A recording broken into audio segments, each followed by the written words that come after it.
All right, today's class is coming to you from everyone's home. Everyone is either out on Adobe Connect or coming to you through the internet. And we will tape this. We're not losing any classes in this. We're going to start working on the assignment 3, which this is our 4th class that we've had so far. And right now, like I said, these assignments are going to be assignments that will help you in your day-to-day personal finance. And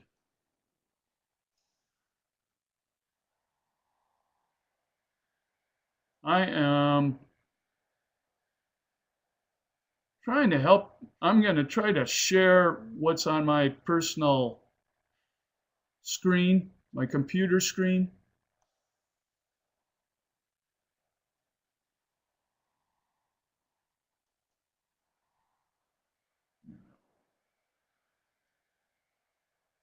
Can you guys see right now the spreadsheet out there?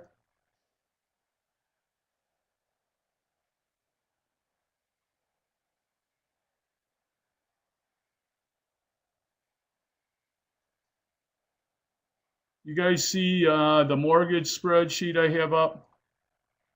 Now you can. You'll see a 4% at the top and 60,000. Everyone sees this? It's somewhat small. Let's try to, no. Is it larger now?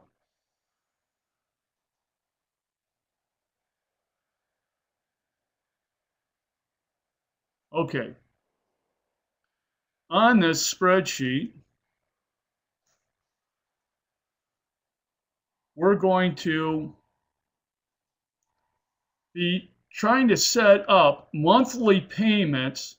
And here's the mortgage amounts. Now, the way I set up this spreadsheet, I think it's going to be somewhat interesting to you in that you can change this.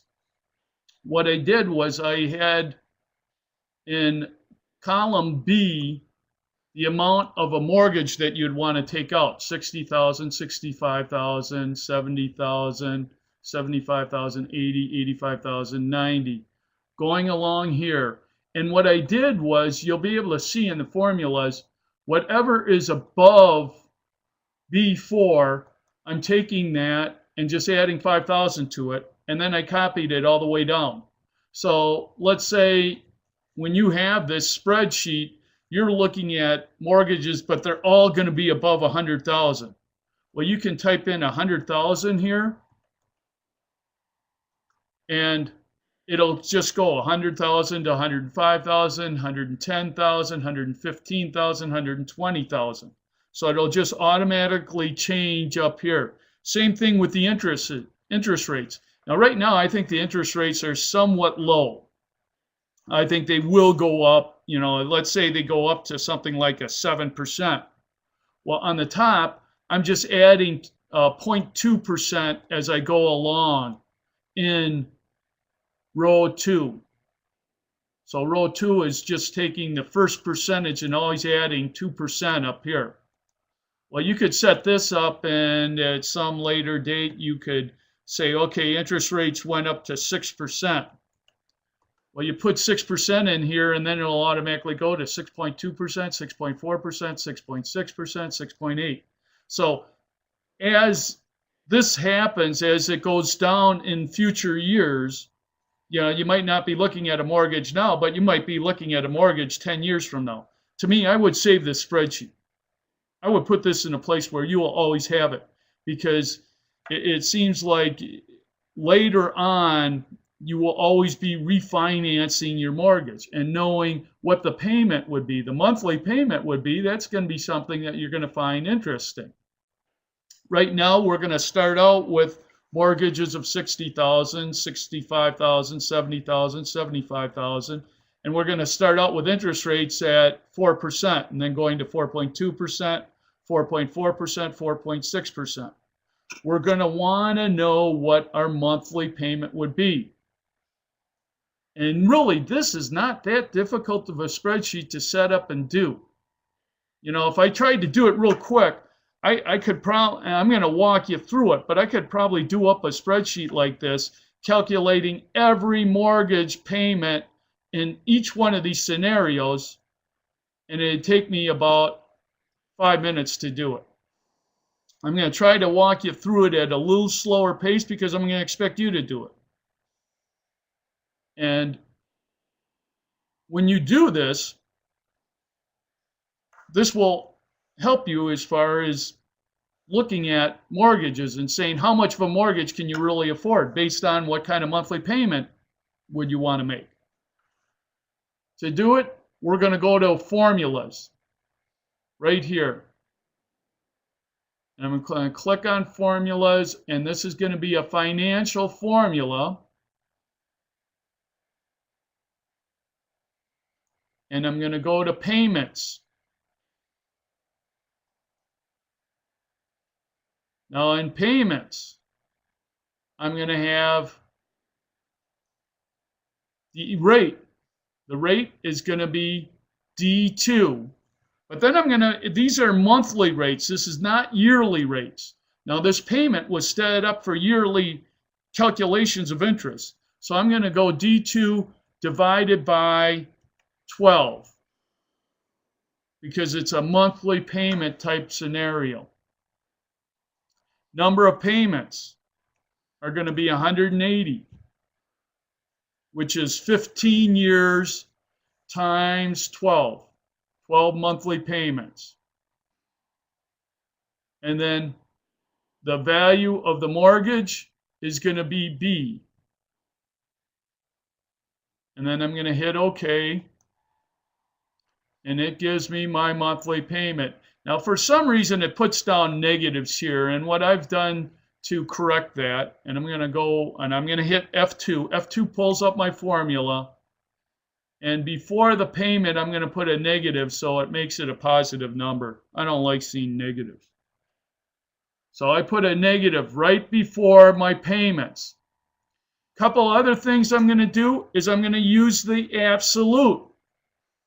Now, when I use the absolute for doing this problem, it gets a little tricky because I'm going to want to take this formula and I'm going to want to copy it all the way down, and then I'm going to want to copy it all the way across. So I have to get a little creative in my absolutes. My absolutes for the D10 formula. The only thing I'm worried about being an absolute on this is the 2. I don't worry about the D. Now I can either type in a dollar sign right before the 2, or I can use my absolute button. And I like using the absolute button because I've just gotten used to it. And if I click it once, it freezes the D and it freezes the 2. Well, since I'm going to be copying this formula across, I don't want to freeze the D. I only want to freeze the 2. So I'm going to press F4 again. Do you see how the dollar sign only stays in front of the 2? And that was from pressing F4. I'll take you back. I pressed F4 once, and both the D has a dollar sign in front of it and the 2 has a dollar sign in front of it. I press it again, and 2 is the only one with a dollar sign in front of it. And that's what I want. Then I'm going to go to the B4. And the B4, I want to do another absolute. So I'm going to be pressing F4 again. I'm pressing F4 to make it absolute. Notice how a dollar sign is before the B, a dollar sign is before the 4. Now, on this particular formula, the only thing I want a dollar sign in front of is a B. Because when I copy it down, I want it to be doing it based on 65,000, based on 70,000, based on 75. So I'm going to hit the F4 again, but I don't want the 4 frozen, I want the B frozen. So I'm going to be pressing it a second time. Notice how a dollar sign is only in front of the B now. So the first time you hit F4, you have dollar signs in front of both of them. You hit it again, it has a 4. I hit it a second time, it has the B frozen. And that's what I want.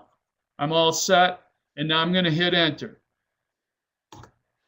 I do this because now I can take this formula and I can copy it all the way across, and I can copy it all the way down, and it's going to automatically be doing the formulas based on what's in column B or what's in row 2. And we'll see that. I'm going to right click, I can copy, and then I'm going to right click again, and it says, where do you want to copy it to? Well, first I define where I want to copy it to. I want to go all the way over here, and I want to go all the way down here. I defined where I want to copy it to. I'm going to right click and hit paste. And I have a handy dandy little mortgage schedule. I want one row too far. Let's get rid of that. To get rid of this, I right click and say clear content. Okay. Now I know this because I know exactly what my mortgage is and what my payment is. So I always check it to, something where I know I definitely have the right formulas in here. And when I see this, I know I have the right formulas in here. Now, what does this give you? This is for 15-year mortgages. I know what my monthly payment would be. If I had a mortgage of $60,000 and my interest rate was 4%, I'd have monthly payments of $443.81 every month. If I had a mortgage of $100,000 and I had interest, let's say, of 5%, all I have to do is go across and look at the 5% and say, okay, for 5%, I would have a monthly payment of $790.79. Here's the 5% up here. Here's the 100,000 here. Now, to me, I would find this a highly useful tool, especially when you're going house hunting and they say, okay, you'd have a mortgage of this. Let's say you're picking out a house and they say you're going to have 4.6% interest rates.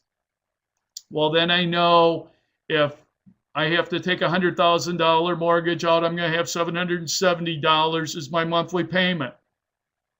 If I have a mortgage of $120,000, I'm not going to have $770 monthly payments. I'm going to have $924 monthly payments. Now, this could be useful in business too, because in business, you can set up mortgages for building buildings or something like that. So this wouldn't be just for personal use, although I think this will be highly useful for your own personal use. You know anyone who's buying a house, you do this. My dad was in real estate, and I did, this is when I first did up this schedule. I did this up, and I said, how about you give this to your customers? They'll find this useful. Saying, okay, what kind of mortgage can we afford? Well, if it costs $10,000 more instead of $770 in a monthly payment, I'm going to have to pay $847. Can I afford that? Can I afford having a $77 larger monthly payment? If they can, then they'll say, yeah, I'll buy that house for $10,000 more. Somewhat useful. Well, if it's useful having a 15-year mortgage, don't you think you'd want to have this recalculated having a 30-year mortgage? Everyone type in yes right now, and then I'll do it for you. Well, I'm going to do it for you even if you type in no. Anyhow, going to this, right below it, we're going to set up a mortgage schedule based on a 30-year mortgage. And to do that, and I'm going to expect all of you guys to do this, for number one, you're going to want to have this out there. You're going to want to have this so you can use this for the rest of your life. And again, you'll be able to go back and look at these tapes if you forget how to do it. You can look at these tapes, or you can actually have the spreadsheet out there. But again, we go to formulas. We go to financials. And we're going to be doing up payments. On the payments, the interest rate is going to be now D28. And again, I will divide by 12. The number of payments, now the number of payments aren't 180 because it's a 30-year. A 30-year is going to be 360 payments. So we type in 360. The mortgage amount is going to be B30. And then we're going to hit enter. Now again, this shows up a negative number, so we'll fix that. We hit F2 to pull this up. Go in front of the P and type in a negative. Now we go in front of the D28, and I'm going to do this a little quicker because we went through it. And I'm going to hit F4, and I'm only going to be locking the 28. I go in front of B30, I hit F4, the absolute, and I only lock the B. I hit enter.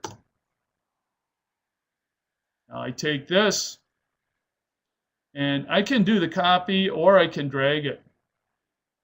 I'm going to drag this all the way down. I got all my formulas there. I'm going to take this. Remember how you can grab that corner? You grab that corner right here and pull it across. And we're done. See how quick that was to do? Doesn't take you a real long time, does it? We take this. Now we know what a monthly payment would be. Let's say if you're having $100,000 and instead of a 15-year mortgage, you have a 30-year mortgage. The 30-year mortgage at 5%, you pay $536. Or a 30-year mortgage at 5%, 15-year mortgage at 5%, $100,000 is saying $790. That'll also let you help decide, do I want to get a 15-year mortgage or do I want to get a 30-year mortgage? Well, if I get a 15-year mortgage, after 15 years, I just can party. I don't have any mortgage. I can celebrate. But you have to look at the payments. Let's say it is a mortgage of $60,000 and you're paying 5%. Well, 15-year, you got to give them $474. 30-year, you only have to give them $322. You'll notice it's not double.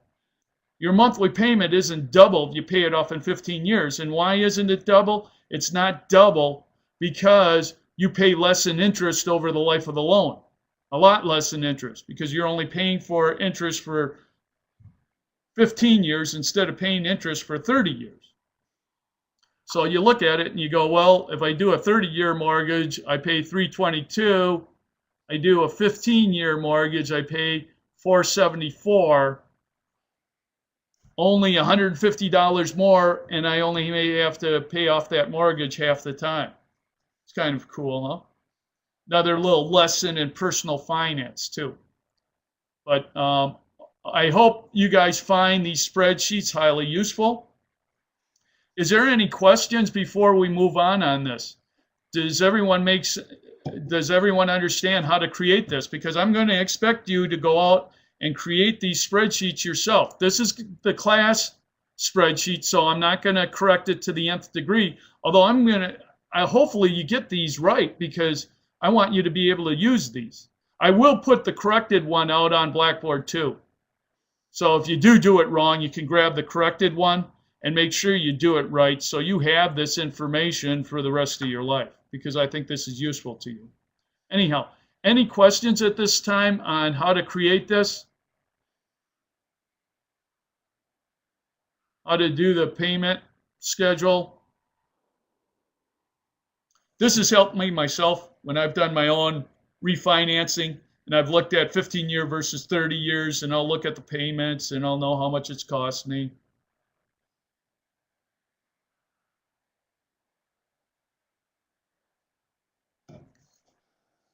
Okay, if there's no questions,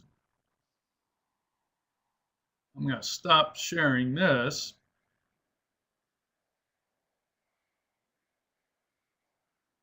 And then I'm going to get the mortgage one, the retirement one up here.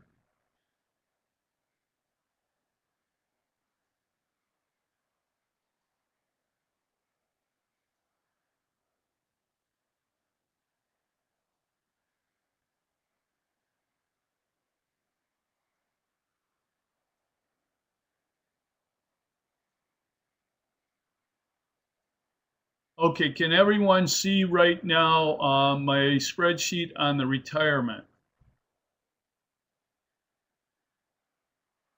Okay, there was a question out there. Let's see, someone had a question. No, I don't think they did. That was from a previous class.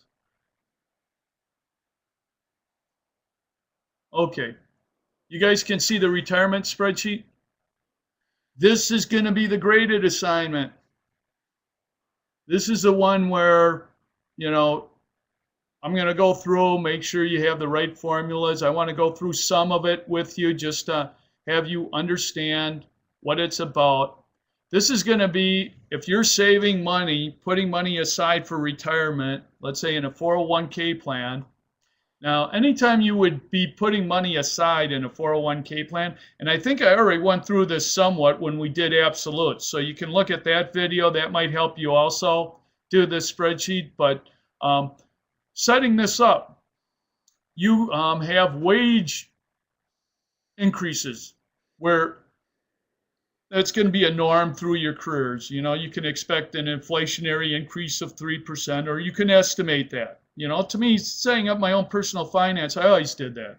I always thought, okay, how much will I be making 5 years from now? Well, if I get increases of 3%, or if I get increases of 4%, here's what I can expect to be making at this point in time. Hopefully you work for a company where they give you increases now and then, because we will have inflation. Looking at this economy, I can see inflation is going to come. It's been pretty soft lately, but trust me, 5 years from now, you're going to have some inflation. And then this is income percentage. This income percentage right here is the percent that you can expect to make on the money you have in your investment. I have 10% here because I invest a lot of my money for retirement heavily into stocks.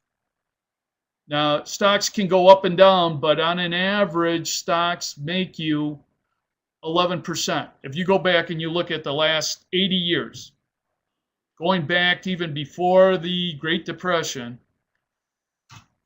stocks on an average have made 11%.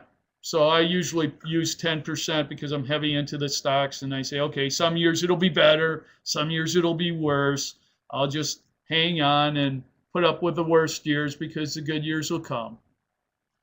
And then the 401k percentage is what percent of my wages am I going to set aside in a 401k. For those of you who don't know what a 401k is, that's where you can tell the government you want to put this money aside for your retirement. And this is the cool part about a 401k. The government won't tax you on it. If you're working for a really good company, and I happen to work for a couple of them, they would have these 401k matches. And when you have a company that has a 401k match, take advantage of it. Don't not take advantage of that 401k match. That's like telling people I don't want money. 401k match means if you put 3% of your wages into a 401k plan, the company will match maybe 0.5% for every percent you put aside. So if you put 3% in there, they'll give you 1.5%. If you put 4% in there, they'll give you 2%.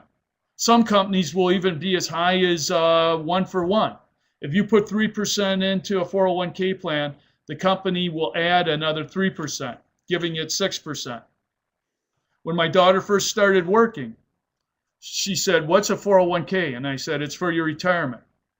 And she said, "Well, they have this matching program where they say if I put up to 6% in, they'll give me 3%, but I don't know what it's about." And I said, "Well, you have to do it."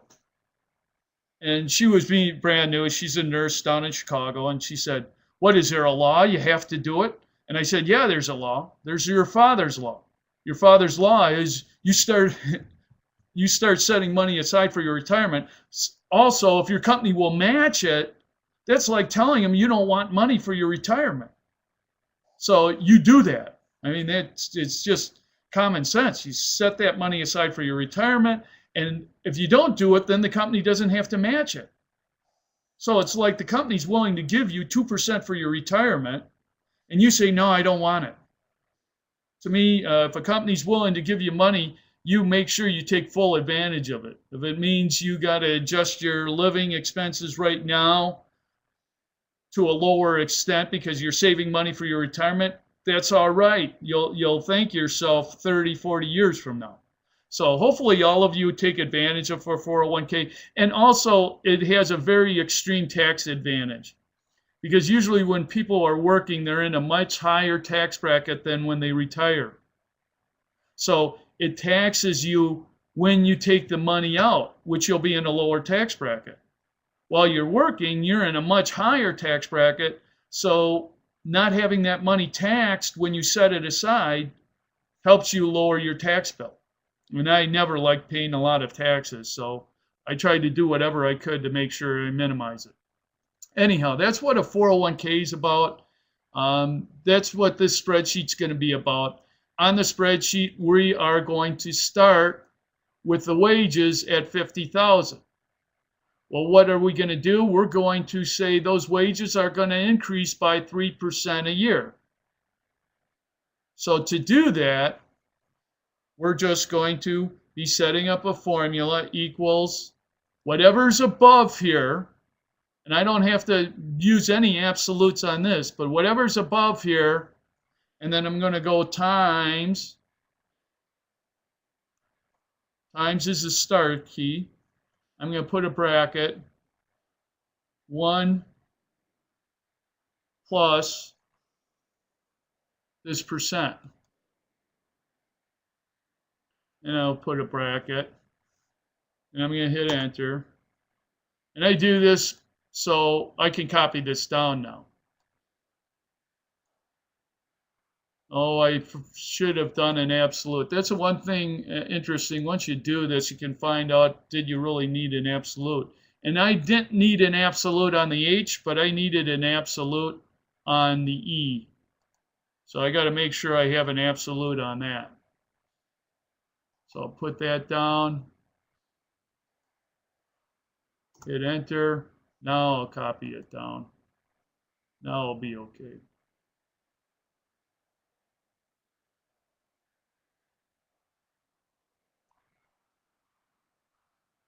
Okay, now if my wages change by 3% each year, that's what my wages will be. I can check this too by if I hit 0, my wages stay at 50,000 because it's not increasing by anything. If I have 3%, my wages go up by the 3% every year. You can see, well, what if my wages went up by 4%? What would I be making in 10 years? Can you do that? Yeah, just real quick, you'd put in 4% up here, and it'll automatically show you after 10 years how much will you be making. Okay, after 15 years or whatever, it'll just automatically calculate it. Now, I set this up for, I think 30 years. And so that's what I'm expecting you to do.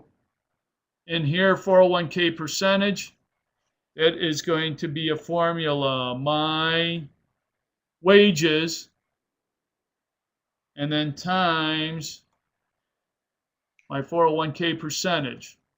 Now that 401k percentage, I want that to be an absolute. So I hit the F4 and I hit enter. Okay.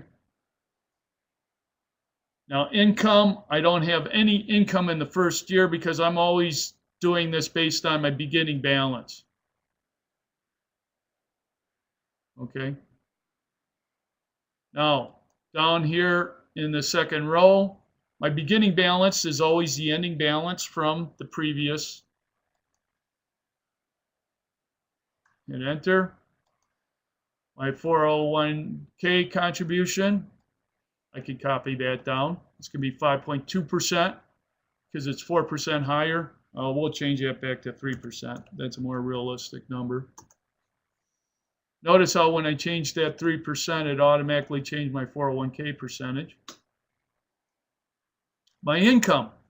My income is going to be based on my beginning balance. Okay, so equals beginning balance times my income percentage up here. Okay, and my income percentage, I'm going to hit E3 and then an absolute and hit enter. Notice 5,000 times 10% is 500. Always look at your formulas and look at them for reasonableness, saying, did I do it right? And if you didn't do it right, you look at it and say, well, I think that should be 10% of my beginning balance. Is it 10%? Yes. Okay, I did it right. This one I can copy down. It's just a formula of taking my beginning balance, adding my 401k contribution, adding my income, and that's telling me my ending balance. Now, I have all these formulas, and since I have them all set up and I believe correctly, all I have to do is copy them down now, and I have my spreadsheet done.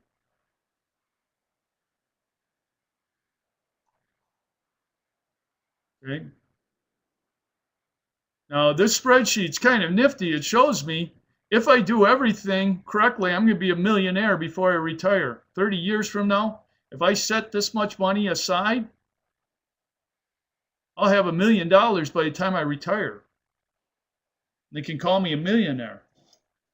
I always wanted to be called a millionaire, right? If you set up enough for your retirement and set it aside. Now, I try to check formulas here and there. Like if I look at this one, is that 10% of my beginning balance? Yes, it is. Okay, my formulas are working out. Am I always grabbing 3% of my, grabbing 10% of my current wages? If I look here, that's $6,334, and my wages are $6,333.9. So yes, it is grabbing 10% of my wages. You check your formulas. Never just do a formula and say, I'm right. Try to look for reasonableness. Try to make sure it is being calculated right.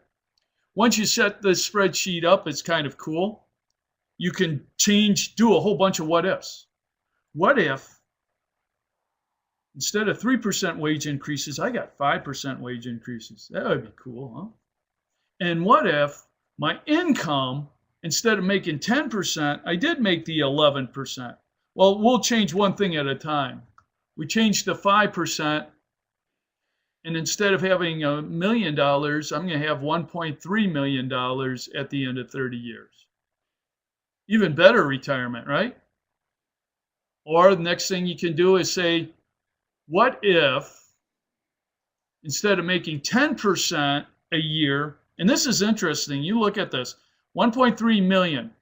If I made 1% larger over 30 years, what would that do to me? I would have 1.5 or 250,000 more 30 years from now. 250,000 more if I made 1% more a year. And then also you can change the 401k and say, instead of setting aside 10%, what if I set aside 11%? What would that do to my end number? Yeah, I'm almost getting $2 million. Then I'd have 1,702,000 when I retired. I could really retire well. Then I go over to Europe or something, right? Retire in the south of France or something. I don't know. I'd probably want to go to Ireland myself. Okay. I think this is a very interesting spreadsheet. This, again, this one's probably more for personal finance, but I think it's a good one to do for your own personal finance. And some of this is I want to give you value personally. I want to give you value for a company. This one isn't as much accounting spreadsheet as personal finance spreadsheet, but you could get this into a company situation too. They might be doing some investments, and this would be a particular spreadsheet that you could set up for some particular company. It might be a stretch there, but I want you guys to go through it for your own good too. Is there any questions on this spreadsheet, how to do it?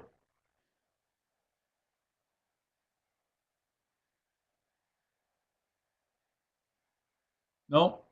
Any questions at all on this? I'm going to stop taping this, and these assignments will be due by the following Sunday, so get out there and do them.